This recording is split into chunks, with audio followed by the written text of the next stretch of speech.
Over the past few years, I've seen marriages of friends fall apart. I've talked to parents whose teenage son no longer believes in God. I've seen churches almost split, and I've walked through broken relationships. And then there's the everyday ups and downs of life. Sometimes the race feels almost effortless, as if you could continue indefinitely with a tailwind at your back, carrying you forward. But other times, you're hardly moving or even incapable of taking another step. In the American context, it's easy to be comfortable with our faith. We can be culturally good, but spiritually dead. But there's a reason the Bible often refers to the Christian life as a race. There is much at stake, and getting to the end takes more trust and effort than we'd like to admit.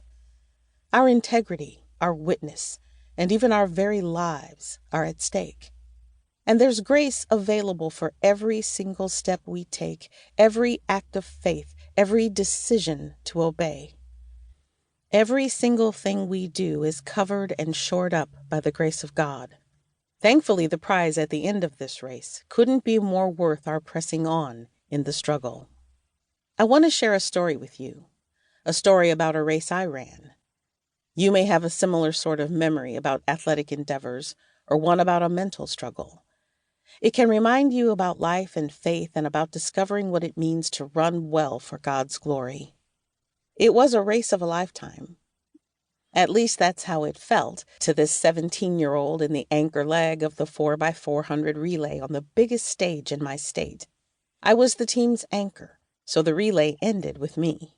I would build on the efforts of my teammates, and the result would post when I crossed the line. As my turn came, it felt like everything was riding on me. Could I maintain the incredible pace all the way around the track without my body giving out? I'd practiced innumerable times and knew how to pace myself. But as my team was in first place, leading one of the fastest teams in the state, adrenaline and nerves took over. As I waited for my teammate to complete her lap, the sun beat down on my head and sweat dripped off my chin. The third runner on the team rounded the last curve and headed down the straightaway to hand off the baton to me. When she was within 20 meters, I started to run, reaching back like we'd practiced countless times before to secure the baton and officially begin my leg of the race. Baton in hand, my brain sent one simple, screaming message: run! I took off, sprinting as fast as I ever had. My legs began moving at a speed I'd never experienced. I rounded the first curve and still had plenty of energy left. I completed the back stretch feeling strong. Then I completed the final turn successfully. But with just 100 meters left, something happened. My legs began to give out. The ability to lift my feet and put them back down quickly had greatly diminished. I felt like I was running in mud. Every stride took maximum effort. I could feel myself slowing down.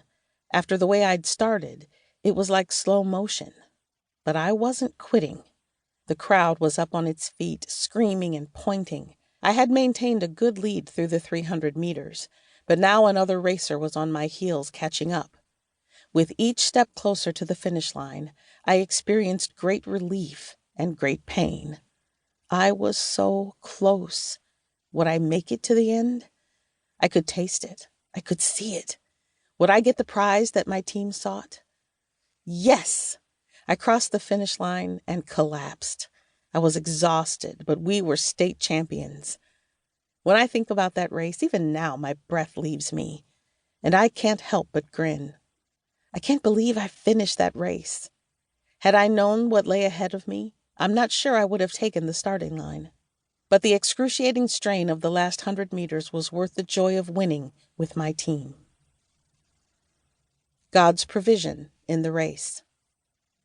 Similarly, we're called to a spiritual race, a sacred race, and God will supply all we need for that race. The race that is set before us is the Christian life. Hebrews chapter 12, verses 1 through 2. More specifically, our race set before us is our hope in Jesus as we hold fast to our confession.